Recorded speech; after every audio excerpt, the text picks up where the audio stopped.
Traders welcome to another episode. Traders, अभी तक आप ऑपरेटर साइकोलॉजी में यह जान चुके हैं कि कौन कौन से सपोर्ट और रेजिस्टेंस इंपॉर्टेंट होते हैं और कैसे इन सपोर्ट और रेजिस्टेंस पर हमारे द्वारा बताए गए सेटअप्स जो कम्प्लीटली ऑपरेटर के माइंडसेट को रीड करके और एक्चुअल मार्केट में टेस्टेड हैं पर एंट्री बनाएं। आप यह भी जान चुके हैं कि फिबोनाची टूल के कौन कौन से लेवल्स काम करते हैं और फिबोनाची टूल को कैसे ड्रॉ करें। आप यह भी जान चुके हैं कि फिबोनाची टूल की मदद से कैसे मालूम करें कि कहाँ स्टॉप लॉस नहीं है और जहां स्टॉप लॉस नहीं होते वहां मार्केट मूव ही नहीं करता। ट्रेडर्स, आज हम इस वीडियो में ऑपरेटर का एक और सीक्रेट डिस्क्लोज करने जा रहे हैं जिससे आपकी एंट्री सटीक हो जाएगी और आपका स्टॉप लॉस भी छोटा हो जाएगा, मतलब आपका रिस्क रिवॉर्ड रेशियो भी अच्छा हो जाएगा। तो ट्रेडर्स, आज हम आपको बताने जा रहे हैं कि इन सपोर्ट और रेजिस्टेंस पर कौन सी इंपॉर्टेंट कैंडल्स बनती हैं और इन कैंडल्स के पीछे ऑपरेटर की क्या साइकोलॉजी होती है। इन कैंडल्स को देखकर ट्रेड में एंट्री कैसे लें और कुछ ट्रेडिंग सेटअप भी शेयर करने जा रहे हैं जो अभी तक किसी ने डिस्क्लोज नहीं किए हैं। तो हमेशा की तरह अपना सहयोग देने के लिए लाइक बटन को हिट करिए जिससे कि हम आपके लिए और भी वीडियो लाते रहें। और यदि आप नए हैं और कई एडवांस ट्रेडिंग नॉलेज प्राप्त करना चाहते हैं तो हमारे चैनल को सब्सक्राइब करें।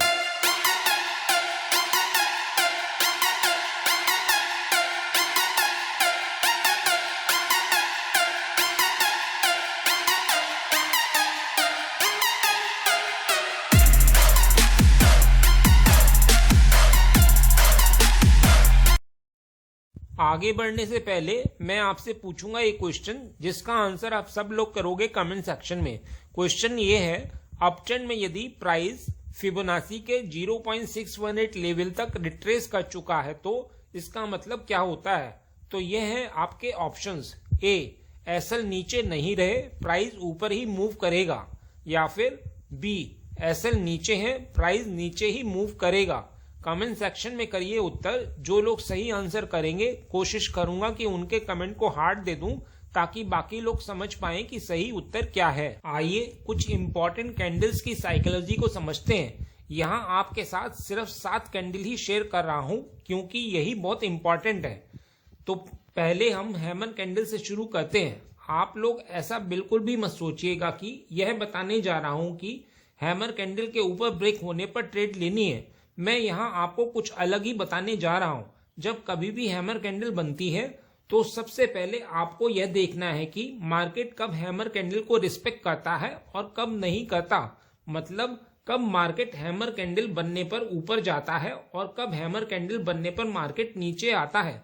लेकिन यहाँ आपको सिर्फ एक हैमर कैंडल के बेस पर डिसीजन नहीं लेना है, आपको मार्केट की प्रीवियस हिस्ट्री को भी देखना है और अपनी साइकोलॉजी को बनाना है। आइए एग्जाम्पल से समझते हैं। मान लीजिए previous day market previous day high और प्रीवियस डे लो के बीच में क्लोजिंग देता है और current day market M pattern बनाकर प्रीवियस डे क्लोजिंग पर आ जाता है और फिर हैमर कैंडल बना देता है।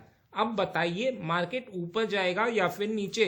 तो हमें सिर्फ हैमर कैंडल के बेस पर ट्रेड नहीं लेना है, यहाँ हमें मार्केट की हिस्ट्री को देखना है।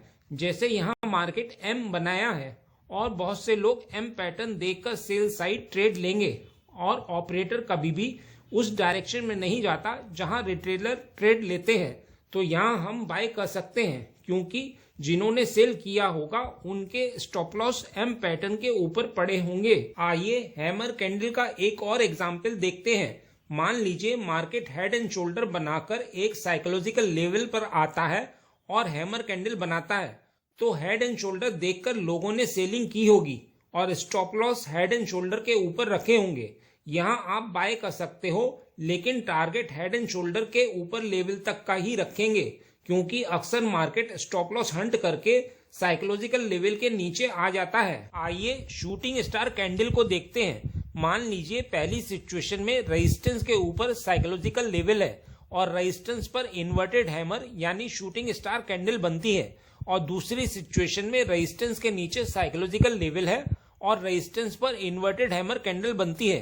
तो आप यहाँ कौन सी सिचुएशन में ट्रेड करना पसंद करेंगे।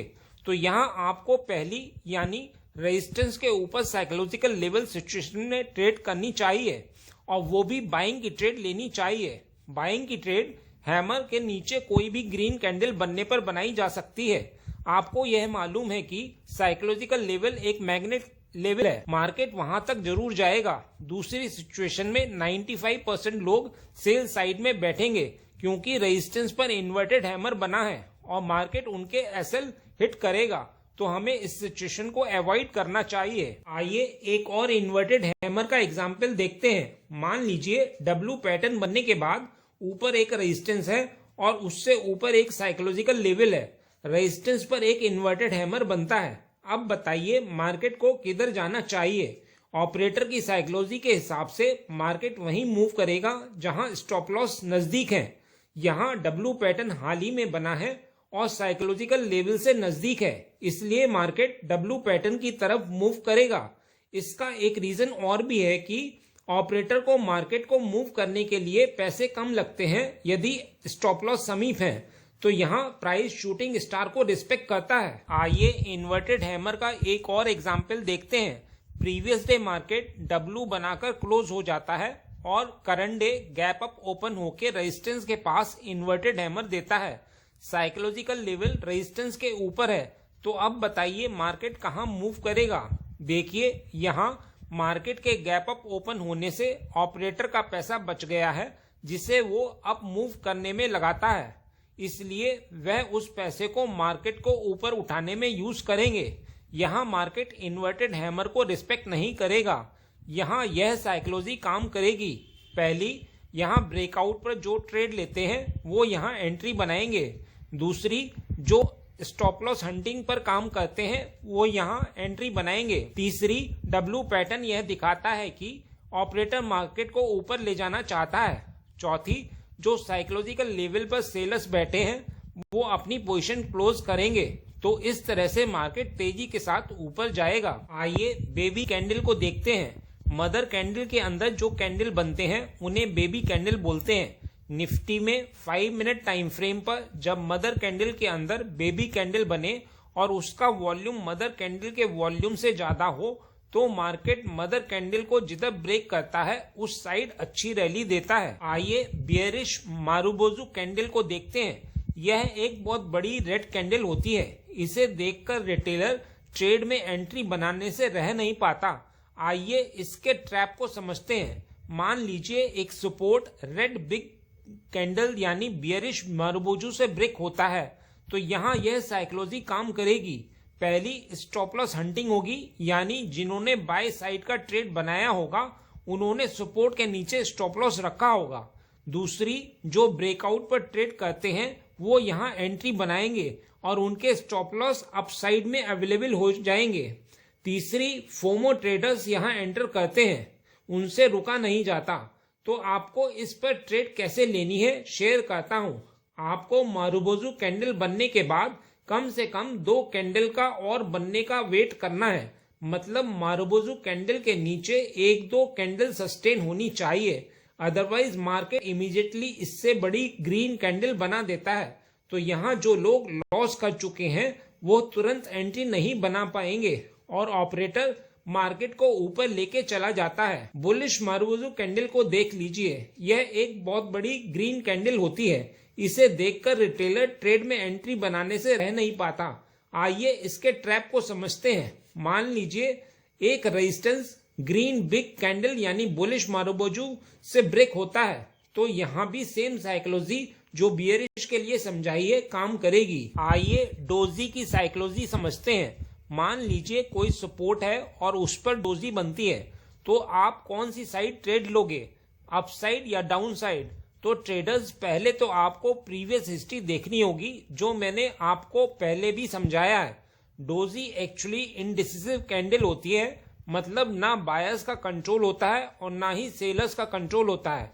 और अब सब जानते हैं कि डोजी का जिस साइड ब्रेक हो उस साइड पोजीशन बना लो। यह बात ऑपरेटर भी जान चुका है और वह रिटेलर को अपने साथ लेके नहीं चलता।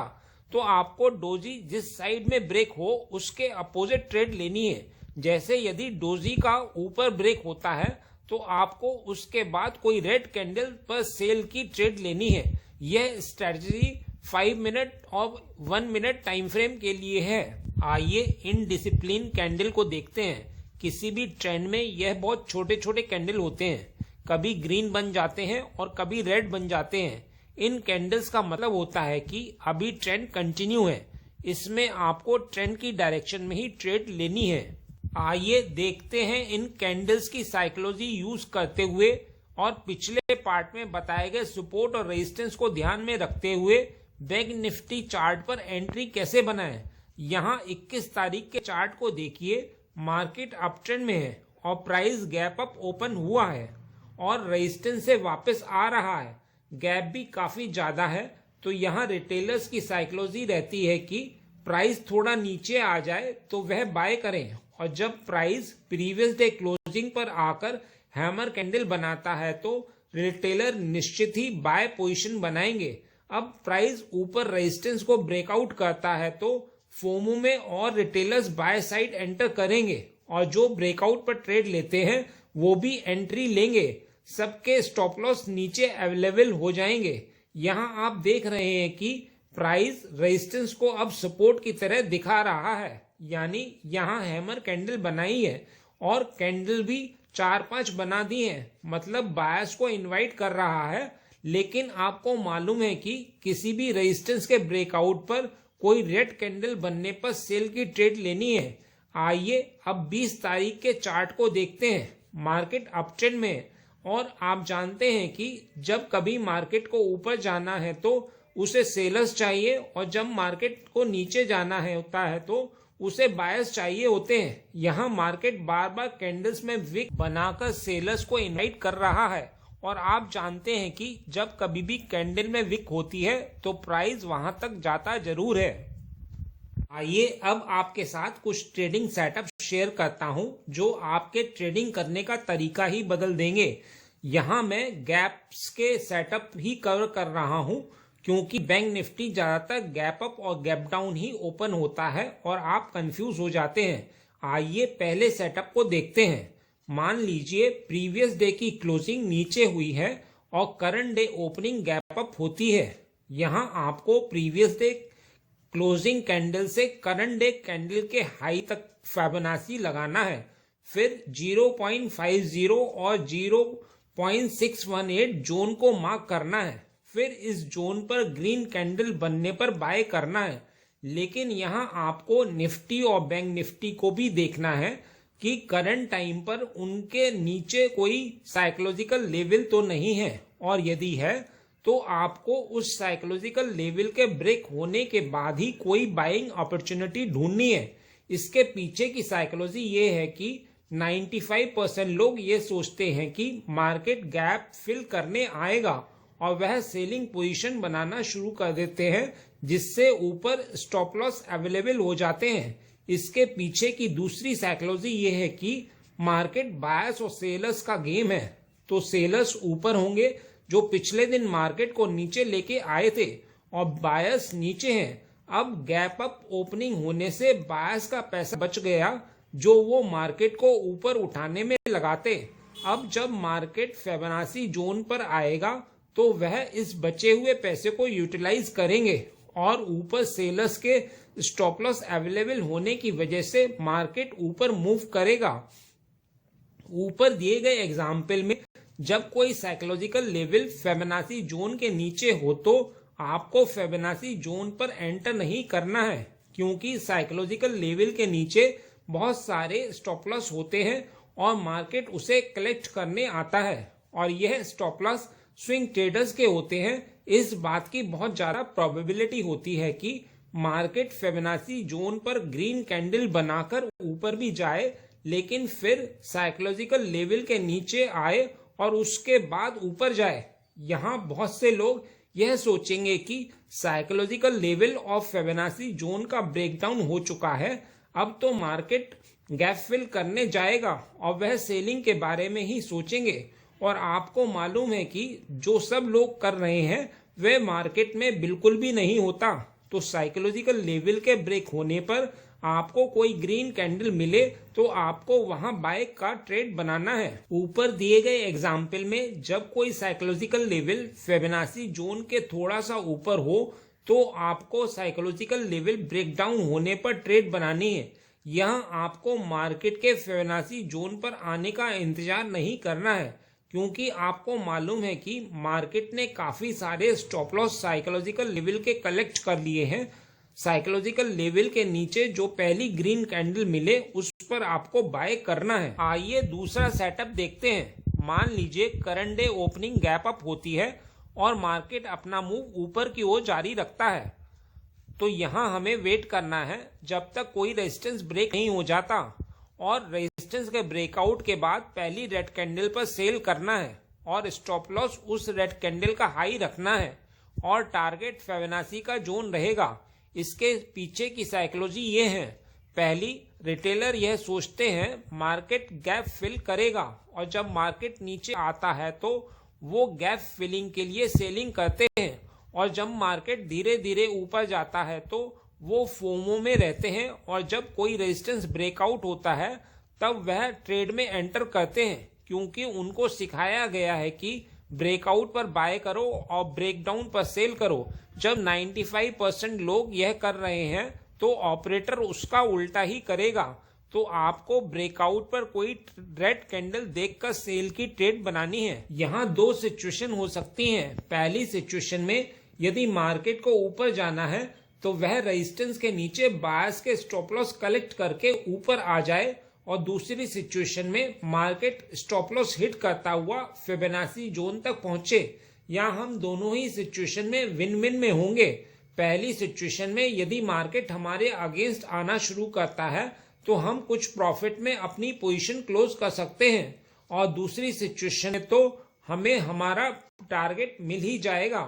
अब यदि रेजिस्टेंस के ऊपर कोई साइकोलॉजिकल लेवल है तो आपको रेड कैंडल पर एंट्री नहीं लेनी है, क्योंकि जैसा आपको मालूम है कि साइकोलॉजिकल लेवल पर स्विंग ट्रेडर्स के स्टॉप लॉस अवेलेबल होते हैं, तो मार्केट उन स्टॉप लॉस को कलेक्ट करने जाएगा।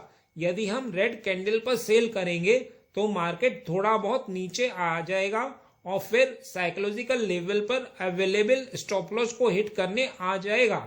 तो हमें यहाँ साइकोलॉजिकल लेवल के ब्रेकआउट पर पहली रेड कैंडल देखकर सेल साइड ट्रेड लेनी है और टारगेट फिबोनाची जोन रखना है। आइए तीसरा सेटअप देखते हैं। मान लीजिए प्रीवियस डे की क्लोजिंग नीचे हुई है और current day opening gap up होती है और हेड एंड शोल्डर या एम पैटर्न का फॉर्मेशन होता है, तो यहाँ आपको पैटर्न की नेकलाइन ब्रेक होने के बाद कोई ग्रीन कैंडल मिले तो उस पर बाय करना है। इसके पीछे की साइकोलॉजी ये है। पहली, जिस ऑपरेटर ने पीछे बाय किया है उसका पैसा बच चुका है। दूसरी, गैप फिल वाले रिटेलर्स ने सेल साइड पोजीशन बनाई और उनके स्टॉप लॉस ऊपर अवेलेबल हो गए। तीसरी, हेड एंड शोल्डर पैटर्न का फॉर्म होना। तो सभी को सिखाया गया है कि इस पैटर्न की नेकलाइन ब्रेक पर सेल करना और स्टॉप लॉस ऊपर रखना। ट्रेडर्स यह पैटर्न एक टाइम काम करते थे, लेकिन अब बिल्कुल भी नहीं करते। जितनी जल्दी हो सके आप इसे एक्सेप्ट कर लीजिए, उतनी जल्दी आप प्रॉफिटेबल ट्रेडर बन पाएंगे। बस इतना ही इस वीडियो में। उम्मीद करता हूँ इस वीडियो में दी गई जानकारी आपके लिए उपयोगी रही होगी। यदि हाँ तो लाइक बटन को हिट करिए, और यदि आप नए हैं तो चैनल को सब्सक्राइब करिए। मिलते हैं नेक्स्ट एपिसोड में।